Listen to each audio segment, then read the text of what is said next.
그러면은 기관사가 100% 주거든요. 100%. 근데 이거를, 이 바보 같은 발명을 왜 했냐는 거죠. 왜 이렇게밖에 그 발명을 못했냐는 거지. 근데 이걸 당시에 만들 때 이런 달리는 거에 있어서 전문가들을 모아가지고 우리 이걸 어떻게 만들어야겠습니까? 라고 얘기를 했을 때 이거 마차 만드는 사람들을 모아서 했거든요. 그렇기 때문에 달리는 거고 사람이 있어야 되고 뭔가를 잡아야 돼. 고삐처럼 뭔가를 잡아야 된다고 생각을 했기 때문에 이런 결과적으로는 바보 같은 발명이 되는 거죠. 그리고 이거는 제일 왼쪽 위에 있는 거는 이탈리아에서 만든 최초의 연필이거든요. 이게 1500년대에 만들어졌어요. 근데 연필의 장점이 볼펜이랑 다르게 지워진다는 거잖아요. 근데 연필을 쓸 때는 이게 지울 수 있다는 생각조차 못했고 결과적으로 200년이죠. 200년이 걸렸어요. 지우개를 개발하는데 지우개를 만들었는데 200년이 걸렸어요. 그리고 그 연필과 지우개가 있어. 근데 이 장점인데 이거를 이 마지막에 있는 것처럼 그 연필 꼬다리에 있는 지우개 있잖아요. 이걸 만드는 데는 또 100년이 걸렸단 말이에요. 그런 식으로 하나에 익숙해지면 다른 생각을 안 하려고 하게 되고 어떤 새로운 생각을 하기까지 되게 오래 걸려요. 하나의 전문가가 되면은 하나의 좁은 시각을 갖게 되면은 창의적인 생각을 하기 어렵다는 걸 보여주는 다른 예는 이거는 문제 아는 분들 되게 많으실 것 같아요. 덩커의 종양 치료 문제 아시는 분 있어요? 정은이 빼고. 내가 만약에 의사예요? 의사인데 정석이가 암에 걸렸어. 근데 이 종양을 못 없애면 죽어요. 근데 종양을 파괴할 수 있는 레이저를 내가 가지고는 있는데 이거를 종양을 없애려고 그 종양부에 쏘면 레이저가 통과하는 부분이 다 죽어요. 레이저를 지나가는 길까지. 근데 그러면은 이 다른 신체 부위는 손상되지 않기 위해서 살살 쏘면 다른 신체 부위는 손상은 되지 않지만 결국 종양도 제거를 못하거든요. 그러면은 몸은 안 상하게 하면서 정석이를 살릴 수 있는 방법은 뭘까라고 질문을 던졌어요. 자원이 빼고 이 질문을 주면은 대부분 한참 걸려요. 이 답에 대해서. 답이 있긴 한가 정원이 없는 걸로 칠게요. 정석이를 살리고 싶은 정원이 약하게 양방에 있어서요. 여러 방에 있어요. 이런 애들이 원래 또 이게 답을 원래 알았는지 뭐 어쩌건지 모르겠지만 이렇게 대답을 하는 애들 되게 소수로 되게 똑똑한 애들이에요.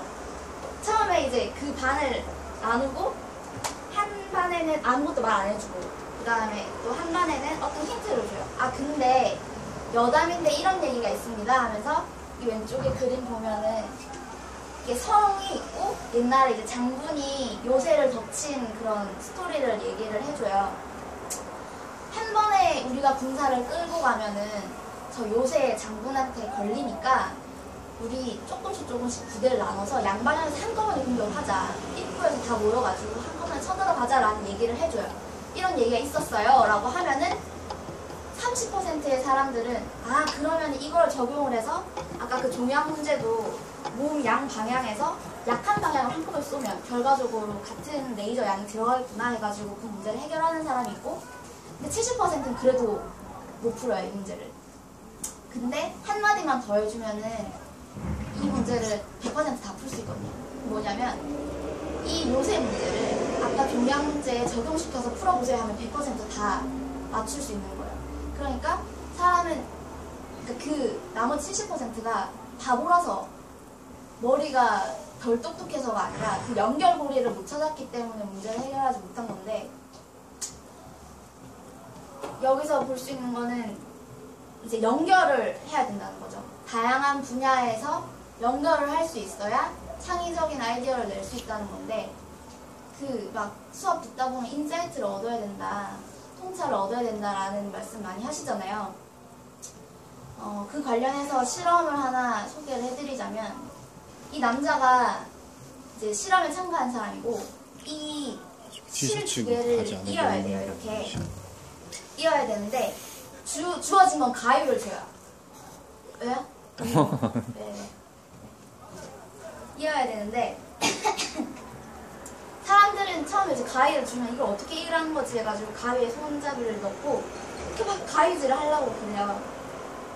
근데 실이 가위에 잡히지가 않잖아요. 잘리고. 재미없지 저건. 다 드시는 재밌어. 완전 재밌어. 빨리 해. 그렇게 이 문제를 주면은 해결하려고 막 용을 써요. 막 가위로 막 이렇게 잡아보려고 살살 잡으면 어떻게 잡히지 않을까 이러면서 막 하는데 다 이제 이 문제를 해결하지 못하고 멘붕에 빠진단 말이에요. 아까 덩거 문제처럼. 근데 망치를 줘요. 그러면 가위로 안 되면은 망치로 해볼래? 이러면은 그 사람들이 잠깐만 풀리겠는데? 해가지고 망치를 실 한쪽 지금 이 사람 손 잡고 있는 데 있잖아요. 실을 이렇게 해가지고 망치 끝을 걸어서 이렇게 이렇게 출마 그렇게 하게 만들어서 반대쪽에서 이걸 잡아가지고 이걸 묶는단 말이에요. 망치로는 되네? 망치를 다시 뺐어. 그럼 가위로 어떻게 하지? 라고 생각했을 때 근데 이것도 할 수 있겠다. 가위로도. 원래는 제일 처음에는 가위를 무조건 손잡이에 손가락을 넣고 가위 날로 어떻게 잡아보려고 했는데 아까 전에처럼 망치 과제를 하고 나니까 그 손잡이에 사람이 손가락을 넣는 게 아니라 거기 실을 걸어서 이렇게 날린단 말이에요. 그래서 중요한 거는 그러니까 은유적인 생각이구나라는 결과가 나오고 이게 아니면은 망치가 주어지지 않는다면 이걸 어떻게 해결할 수 있느냐. 여기 오른쪽에 잠복기가 필요하다 적혀 있는데 쉽게 말하면 잠깐 쉬는 거예요. 다른 생각을 하는 거예요. 하나의 문제에 이제 풀리지 않는 문제에 봉착을 했을 때 잠깐 쉬어주고 다른 생각을 하면은 이거 이렇게 하면 되겠네 라고 전환이 돼서 문제를 해결할 수 있다는 얘기고요. 결론은 창의적이려면 한 분야만 계속 파는 것보다는 다양한 분야를 접하고 그 분야끼리의 유사성을 잡아서 연결하면은 그 결과가 창의적이라는 얘기예요. 재미없죠? 아니요. 왜 그래? 그리고 두 번째로는 이제 이거 접근 동기, 회피 동기는 되게 많이 들어보셨을 거예요. 처음 들어봐. 전혀? 접근 동기는 뭐냐면 내가 뭔가 되게 게으르고 맨날 학교에 지각을 해. 그래서 남자친구가 얘기를 해요. 너 한 학기 동안 결석 한 번도 안 하고 지각 한 번도 안 하고 학교 꼬박꼬박 다니면 내가 다이아 반지 사줄게 라고 하면은 그건 접근 동기예요. 내가 뭔가 원하는 방향을 위해서 과제를 하는 것. 회피 동기는 너 한 번만 결석 더 하면 나 너랑 헤어질 거야 라고 하면 회피 동기예요. 뭔지 알겠죠? 그러니까 주사를 맞는 상황이면은 누구야 주사 맞으면은 사탕 줄게 라고 하는 거랑 그 다음에 너 안 맞으면 아빠한테 싸대기 맞을 줄 알아. 이렇게 하면 회피 동기인 거예요. 접근 동기랑 회피 동기. 뭔지 알겠죠? 근데 이 동기도 창의성을 키우는데 도움이 된다는 얘기를 하려고 하는데 지금 여기 HS 크게 보면 HSSS 있잖아요. 뭐라는 거야? HHSS. 근데 이것도 실험인데 크게 봤을 때는 이게 HHSS잖아요. 근데 작게 보면 이게 HS죠. 만약에 이제 그 실험자한테 내가 왔어. 이 과제를 하기 위해서 왔는데 정석이한테 이걸 잘 맞추면 100만 원을 주겠다는 얘기를 하고 잘하면 뭔가를 주겠다. 좋은 걸 주겠다라고 의견을 제시했을 때는 접근 동기가 이제 활성화가 되는 거죠. 그 사람이 세팅되는 거예요. 접근 동기로.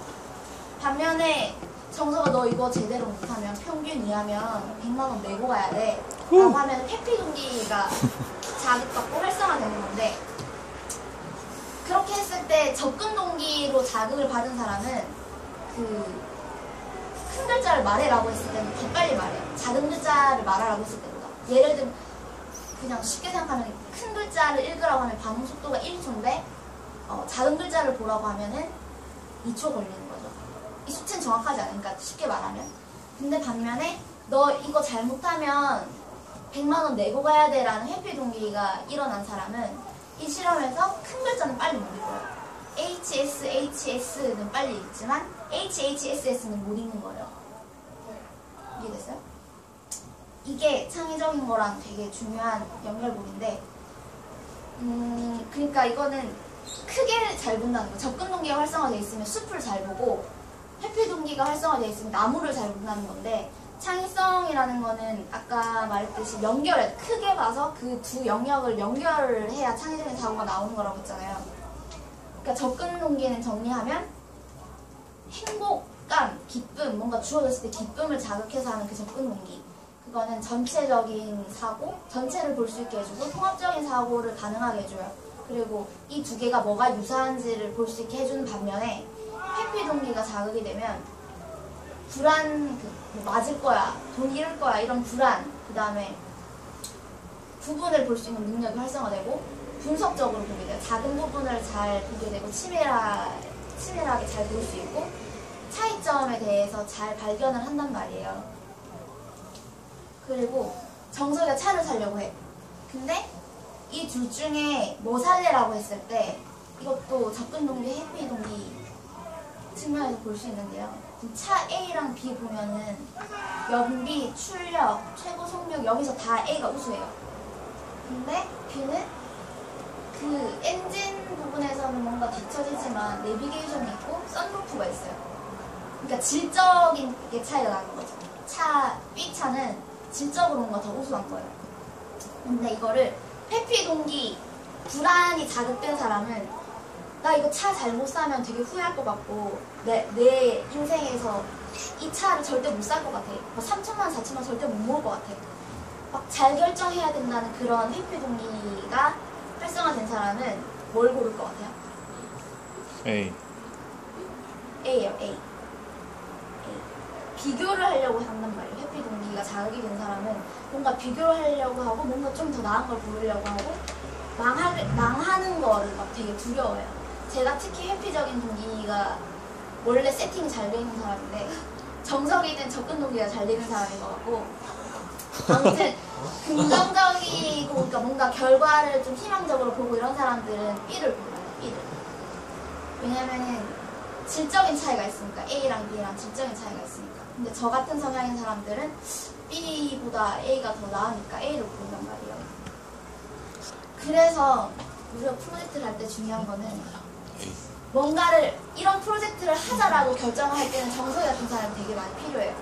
무언가를 추진하기까지 우리 이런 프로젝트를 해요 까지는 정석이 같은 스타일이 되게 많이 필요하거든요. 창의적인 아이디어를 더 낼 가능성이 많은 스타일이고 반면에 저 같은 스타일은 결정된 후에 뭔가 실행할 때 실수하면 안 될 때 막 돈이 걸려있고 뭔가 여기서 실수를 하면 큰일 난다 이런 상황일 때는 제가 정석이보다는 더 능력을 잘 발휘를 할 수 있는 거죠.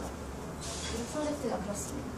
정석이 같은 사람이 많이 나오면은 추진이 잘 되고 근데 정석이만 있어 우리 원벨에 그러면은 결정된 후에 뭔가 진행할 때 뭔가 놓치고 실수를 하고 자꾸 큰 것만 보니까 작은 걸 놓치게 될 수가 있고 그렇습니다. 아유 주연이요. 아유. 안녕하세요. 안녕하세요.